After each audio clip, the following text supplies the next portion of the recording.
Hi everyone, welcome back to the channel of B2E Learning. Myself Neha Agrawal and I am your biology educator. Next important topic in reproductive health is STD. बेटा इस chapter का last सबसे important topic जो हमको पढ़ना होता है that is STD. ठीक है, फर्स्ट ऑफ ऑल STD की फुल फॉर्म क्या होती है? सेक्शुअली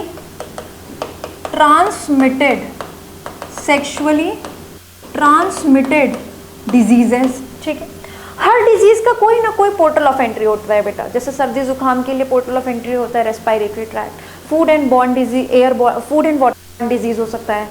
बाइट है तो उसको कहाँ पर? ब्लड ही सीधा पॉइजन को पहुंचाना पड़ेगा. अगर हम सांप का जहर पी लेंगे तो वो प्रोटीन है, डाइजेस्ट हो जाएगा, बट सीधा ब्लड में जाएगा तो वो हमारे लिए पॉइजन का काम करेगा. हर डिजीज के लिए पोर्टल ऑफ एंट्री होता है. वैसे कुछ डिजीजेज होती हैं बेटा जो सेक्शुअली ट्रांसमिट होती हैं, मतलब इनका पोर्टल ऑफ एंट्री क्या होता है बेटा? पोर्टल ऑफ एंट्री होता है रिप्रोडक्टिव ट्रैक्ट. ठीक है, रिप्रोडक्टिव ट्रैक्ट के थ्रू अगर कोई पैथोजन बॉडी में जाए तो उससे होने वाले डिजीज को हम सेक्सुअली ट्रांसमिटेड डिजीजेस कहते हैं. ठीक है, सेक्सुअली ट्रांसमिटेड डिजीजेस STD, या इसको ही आप कह सकते हैं STI, that is sexually transmitted infection. Disease कहो या इन्फेक्शन कहो, ठीक है, क्योंकि ये डिजीजेस जो होती हैं, इन्फेक्शन जो हो रहा है वो किससे होगा बेटा? इन्फेक्शियस एजेंट से होगा. इन्फेक्शियस एजेंट मतलब किसी भी डिजीज का कॉजेटिव एजेंट. कॉजेटिव एजेंट मतलब हम पैथोजन की बात कर रहे हैं जो कि क्या क्या हो सकता है?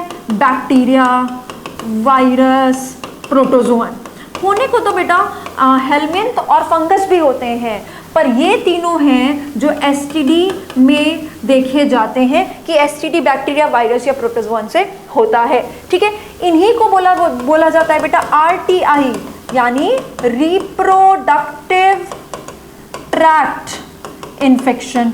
ठीक है, रिप्रोडक्टिव ट्रैक्ट इन्फेक्शन बोलो या सेक्सुअली ट्रांसमिटेड इन्फेक्शन बोलो या सेक्सुअली ट्रांसमिटेड डिजीजेस बोलो, और इनका ही एक नाम होता है वेनेरियल डिजीजेस. इनको ही कहते हैं वेनेरियल डिजीजेस. ये सारे नाम कहाँ पहुंच जाने चाहिए? आपके फुल फॉर्म जो क्लास 12 का पूरा आप एक साथ फुल देख रहे हैं वहां पर पहुंच जाने चाहिए. ठीक है, अब हम कुछ ऐसे सेक्सुअली ट्रांसमिटेड डिजीजेस की बात करेंगे. हम कुछ ऐसे सेक्सुअली ट्रांसमिटेड डिजीजेस की बात करेंगे. देखो कितने डिजीज हमको याद करने हैं. हमको बहुत ज्यादा डिजीजेस याद नहीं करने, हमको सिर्फ उतने डिजीजेस याद करने हैं जो हमको नीट के एग्जाम में पूछे जाएंगे. उसकी टेबल बनाएंगे. ठीक है, इसमें से भी इसका कुछ खास काम नहीं है, यहाँ पर लगा देती हूँ. ठीक है, ये जो इन्फेक्शन बोला हमने, क्यों बोला? क्योंकि इसमें इन्फेक्शियस एजेंट होता है. ठीक है, चलिए अब हम बनाते हैं यहाँ पे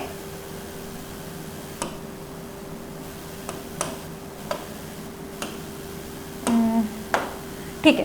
अब हम क्या लिखेंगे बेटा? यहाँ पर STD का नाम लिखेंगे, डिजीज का नाम लिखेंगे, फिर हम लिखेंगे इसका कॉजेटिव एजेंट क्या है, मतलब पैथोजन का क्या नाम है. साथ में मैं आपको बता दूंगी अभी कि वो बैक्टीरियल डिजीज है कि वायरल डिजीज है और या फिर प्रोटोजोअन डिजीज है. सेक्सुअली जो डिजीजेस ट्रांसमिट होते हैं ड्यूरिंग कॉप्युलेशन, जो भी रिप्रोडक्टिव ट्रैक्ट से पैथोजन ट्रांसमिट कर सकते हैं, वो है virus, bacteria and protozoan. Helminth या फंगस नहीं करते. ठीक है, तो उसमें क्या क्या डिजीज आती है वो हम लिख रहे हैं. सबसे पहले लिखते हैं यहाँ पर बैक्टीरियल STD, मतलब वो STD जो सेक्सुअली ट्रांसमिट तो हुआ है डिजीज, साथ में बैक्टीरिया ट्रांसमिट हुआ है. डिजीज ट्रांसमिट हुआ है पर क्या ट्रांसमिट हुआ है? उसमें कौन सा पैथोजन? बैक्टीरिया. इसके अंदर आपको 4 डिजीजेस पढ़नी है. एक का नाम है बेटा साइफिलिस. ठीक है, दूसरे का नाम है गोनोरिया, तीसरे का नाम है कैनक्रॉइड. ठीक है, कैनक्रॉइड को ही कहते हैं बेटा क्लोक्स. ठीक है, ये डिजीजेस आपको इसमें पढ़ने. नेक्स्ट आते हैं वायरल STD पे. वायरल STD मतलब सेक्सुअली ट्रांसमिट तो हुआ है डिजीज, पर क्या ट्रांसमिट हुआ है उसमें? वायरस. एक पर्सन से दूसरे पर्सन में इन्फेक्टेड पर्सन से हेल्दी पर्सन में रिप्रोडक्टिव ट्रैक्ट के थ्रू सेक्सुअली कौन सा डिजीज ट्रांसमिट हुआ है, सेक्सुअली ट्रांसमिट होने वाला कौन सा पैथोजन है, वायरस। इसके अंदर सबसे पहले हमको क्या याद रखना है बेटा, एड्स, बहुत इंपॉर्टेंट, 2-3 चैप्टर से मिला के इस पे क्वेश्चंस बन सकते हैं। हेपेटाइटिस बी, हेपेटाइटिस बी, ध्यान होगा आपको कि हमने इन दोनों डिजीज का नाम प्लेसेंटा के थ्रू ट्रांसमिट होने में भी लिखा था, अभी इसके बारे में बात करें। तीसरा होता है बेटा जेनाइटल हर्पीस, जेनाइटल हर्पीस, और एक होता है जेनाइटल वॉर्ट्स, तो दोनों में कंफ्यूज नहीं होना है, जेनाइटल हर्पीस, जेनाइटल वॉर्ट्स, ठीक है। और फिर आता है लास्ट में प्रोटोजोअन एसटीडी, प्रोटोजोअन एसटीडी। बस मैं आपको जितना लिख के दे रही हूँ आपको उतना अच्छे से याद करना है, आपके सारे क्वेश्चंस बन जाएंगे। इस डिजीज का नाम है ट्राइकोमोनियासिस, ट्राइकोमोनियासिस एक एसटीडी है, प्रोटोजोअन डिजीज है, तो प्रोटोजोअन एसटीडी है। अब मेरी बात ध्यान से सुनो, आगे तुम ह्यूमन हेल्थ भी पढ़ोगे, ठीक है। अगर तुमसे पूछते हैं बताओ इसमें से कौन कौन से एसटीडी हैं, तो सबका नाम ले लो। जैसे वायरस में इबोला वायरस एक आपने नाम सुना होगा, वो भी सेक्सुअली ट्रांसमिट हो सकता है, पर इतने हमको क्वेश्चन में पूछे जाते हैं। एसटीडी पूछा जाएगा तो सबको बोलो हाँ एसटीडी है। बैक्टीरियल एसटीडी पूछा जाए, वायरल एसटीडी पूछा जाए, प्रोटोजोअन एसटीडी पूछा जाए, ठीक है। अगर मान लो एसटीडी का नाम नहीं लिया, बोला बैक्टीरियल डिजीज बताओ, तो भाई ये भी बैक्टीरिया से होने वाला डिजीज है। बैक्टीरिया से होने वाला तो और भी डिजीज आप जानते हैं, टाइफॉइड, समझ में आ रही है बात। मतलब आपको अगर बैक्टीरियल डिजीज पूछा जाए तो आप बस ये देखो कि कौन कौन सी डिजीज बैक्टीरिया से होती है, ये भी होती है, और ह्यूमन हेल्थ में हम और भी डिजीज पढ़ेंगे वो भी होती है, तो वो सबको बोलो बैक्टीरियल डिजीज। वायरल पूछी जाए तो ये भी बताओ, और जो वायरल डिजीज पूछा जाए cough and cold rhinovirus से होता है वो भी बताओ, ठीक है। वैसे ही प्रोटोजोअन से मलेरिया भी होता है, ये भी बताओ वो भी बताओ। लेकिन अगर एसटीडी लगा है तो प्रोटोजोअन एसटीडी में ये बताओ। सिर्फ एसटीडी लिखा है, किस चीज से होता है ये नहीं पूछ रहा, तो ये सारे एसटीडी है, सेक्सुअली ट्रांसमिट हो सकते हैं। तो सेक्सुअली ट्रांसमिट होता है बैक्टीरिया, सेक्सुअली ट्रांसमिट होता है वायरस, सेक्सुअली ट्रांसमिट होता है प्रोटोजोअन। इस तरह से आपको आंसर करना पड़ेगा डिजीजेस को, ठीक है। अब आते हैं इनका कॉजेटिव एजेंट लिखते हैं, ठीक है, इनका कॉजेटिव एजेंट लिखते हैं। सबसे पहले ट्राइकोमोनियासिस होता है ट्राइकोमोनास से, किससे होता है, ट्राइकोमोनास। जिस बच्चे को ना पता हो इससे इसको पता चल रहा है ट्राइकोमोनास एक प्रोटोजोअन का नाम है। इसकी स्पीशीज भी आप लिख सकते हैं ट्राइकोमोनास वेजिनालिस, टी कैपिटल लिखेंगे, वी स्मॉल लिखेंगे, दोनों को अलग अलग अंडरलाइन करेंगे। ये एक फ्लैजिलेटेड प्रोटोजोअन होता है, ये एक फ्लैजिलेटेड प्रोटोजोअन होता है। बस आपको इस डिजीज में तो नहीं रखना, ये एसटीडी है, इसका पॉजिटिव एजेंट प्रोटोजोन है, उस प्रोटोजोन का नाम ये है, ये एक फ्लैजिलेटेड प्रोटोजोअन होता है, दैट्स इट, ठीक है। अब आई एड्स किससे होता है, एड्स का पॉजिटिव एजेंट है बेटा, एड्स का पॉजिटिव एजेंट, एड्स का positive agent is HIV। Hepatitis B का positive agent hepatitis B virus, hepatitis B virus, ये सब वायरस। जेनाइटल वॉर्ट्स का होता है आपका HSV2, अभी बताती हूँ। और जेनाइटल वॉर्ट्स का होता है बेटा HPV। आप फुल फॉर्म लिखते हैं। HIV क्या होता है, ह्यूमन, ध्यान देना, H का full form human immuno deficiency virus, ठीक है। जिससे कौन सी डिजीज होती है, एड्स। जिस भी बच्चे को एड्स की फुल फॉर्म ना पता हो, acquired immuno deficiency syndrome, deficiency syndrome, ठीक है। एड्स HIV वायरस होता है। ह्यूमन में इम्यूनिटी डेफिशिएंट करने वाले वायरस से इम्यूनिटी डेफिशिएंट होने वाली एक डिजीज होती है। सिंड्रोम मतलब ग्रुप ऑफ सिम्टम, एक्वायर्ड मतलब जो लाइफ में पैदा होने के बाद डिजीज एक्वायर हो जाए, ठीक है। हेपेटाइटिस बी वायरस से होता है। जेनाइटल हर्पीज HSV यानी कि हर्पीज, यहां पर H की फुल फॉर्म ह्यूमन नहीं है, हर्पीज है, हर्पीज सिंप्लेक्स वायरस HSV। इसके कई टाइप होते हैं जिसमें टाइप 2 वाले हर्पीज सिंप्लेक्स वायरस से जेनाइटल हर्पीज होता है, इसीलिए HSV2 लिखा है। जेनाइटल वॉर्ट्स होता है HPV ह्यूमन। अब देखो यहां पर H की फुल फॉर्म फिर से क्या है, ह्यूमन, यहाँ पर ह्यूमन है, यहाँ पर हर्पीज है, यहाँ पर ह्यूमन है, ये जेनाइटल हर्पीज है, ये जेनाइटल वॉर्ड्स है, ठीक है। Human papilloma virus, human papilloma virus, ये फुल फॉर्म्स हो गई, ये इनके कॉजेटिव एजेंट हो गए, वायरस के नाम हो गए, ठीक है। साइफिलिस के कॉजेटिव एजेंट का क्वेश्चन पूछा हुआ भी है नीट में बेटा, ट्रिपोनीमा, ट्रिपोनीमा पैलिडम, ठीक है, टी कैपिटल पी स्मॉल और अलग अलग अंडरलाइन करेंगे। ये प्रीवियस ईयर क्वेश्चन है, साइफिलिस के कॉजेटिव एजेंट का नाम पूछा गया था, ठीक। गोनोरिया होता है बेटा नीसेरिया, नीसेरिया गोनोरिए, ठीक है, एन कैपिटल जी स्मॉल। आपको ये पूरा नाम लिख के नहीं आएगा, टीचर को भी पता है नीसेरिया गोनोरिया लिख देंगे तो पता चल जाएगा इससे गोनोरिया होता है, तो मैजी कॉलम बाई चांस आया तो आपको सिर्फ नीसेरिया नाम लिख के आएगा जिससे आपको पहचानना पड़ेगा, ठीक है। वैसे कैनक्रॉइड होता है बेटा हीमोफाइलस, हीमोफाइलस ड्यूक्री, हीमोफाइलस ड्यूक्री। अब जैसे हीमोफाइलस सिर्फ लिखा तो आप याद रखोगे कि हीमोफाइलस इन्फ्लुएंजा से भी डिजीज होती है, अभी आगे आप ह्यूमन हेल्थ में पढ़ोगे तो हीमोफाइलस एक जीनस है जिसमें हीमोफाइलस ड्यूक्री से एसटीडी कैनक्रॉइड होता है। समझ में आ रही है ये बात? तो इस तरह से आपको ये डिजीजेज याद रखनी है। इस टेबल में आपको एक तो एसटीडी और पॉजिटिव एजेंट याद रखना है, ये आपको क्वेश्चन पूछा जाएगा। नेक्स्ट सबसे इंपॉर्टेंट चीज़ें जो आपको इस टॉपिक से पूछी जाती हैं वो और क्या है वो लिख लेते हैं, ठीक है। ध्यान से सुनना, बहुत इंपॉर्टेंट क्वेश्चन आपको प्रीवियस ईयर क्वेश्चन में मिलेंगे और आपने यहाँ से याद करना है, फिर उनको सही सही टिक करना है, ठीक है। एड्स, हेपेटाइटिस बी और जेनाइटल हर्पीस, ये इतनी डिजीज़ में से, इतनी एसटीडी में से ये तीन ऐसे डिजीज़ हैं जिनका कोई 100% क्योर नहीं है, मृत्यु निश्चित है, डेथ इज इनएविटेबल, वो तो सबकी निश्चित है। बट जिसको एड्स या हेपेटाइटिस बी या जेनाइटल हर्पीस हो गया उसको उस डिजीज़ की वजह से उसकी डेथ होगी ही होगी।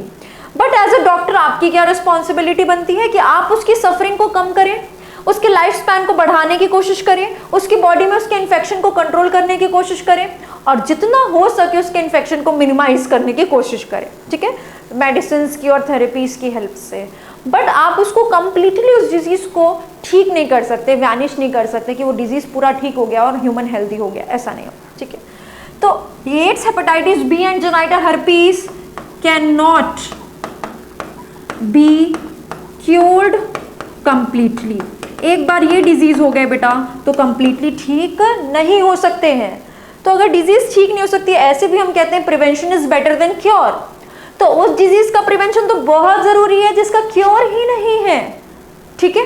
तो उसके लिए कुछ देखो, हर पोर्टल ऑफ एंट्री के हिसाब से हम बताते हैं कि इसका प्रिवेंशन क्या हो सकता है। जैसे सर्दी जुकाम मान लीजिए फैल रहा है, हम किसी क्लासरूम में बैठे हैं, अच्छा वेंटिलेशन नहीं है तो सर्दी जुकाम फैल रहा है, तो हम क्या करेंगे, मास्क लगाएंगे। उसके अलावा प्रॉपर वेंटिलेशन देखेंगे कि एयर हमेशा अच्छी फ्रेश एयर सर्कुलेट होती रहे, तो क्योंकि उसका पोर्टल ऑफ एंट्री हमको पता है। ठीक वैसे ही अगर रिप्रोडक्टिव ट्रैक्ट के थ्रू कोई डिजीज ट्रांसमिट हो रही है तो उसके हिसाब से प्रिवेंशन बनाना पड़ता है, ठीक है, प्रिवेंशन बनाना पड़ता है। जैसे कि अभी आपने कॉन्ट्रासेप्टिव मेथड से पढ़ा था, use of barrier methods as contraceptive method से सेक्सुअली ट्रांसमिटेड डिजीजेस प्रिवेंट होते हैं। प्रिवेंशन में एक हमने क्या पढ़ा था बेटा, बैरियर मेथड ऑफ कॉन्ट्रासेप्शन, ठीक है, बैरियर मेथड ऑफ कॉन्ट्रासेप्शन। बाकी सब कॉन्ट्रासेप्शन के मेथड से ये बेटर क्यों था, क्योंकि एसटीडी को प्रिवेंट कर रहा था, ठीक है, जिससे कि एक्चुअल में बॉडी फ्लूइड्स की मिक्सिंग ना हो और रिप्रोडक्टिव ट्रैक्ट के थ्रू डिजीज ट्रांसमिट होने से रोका जा सके।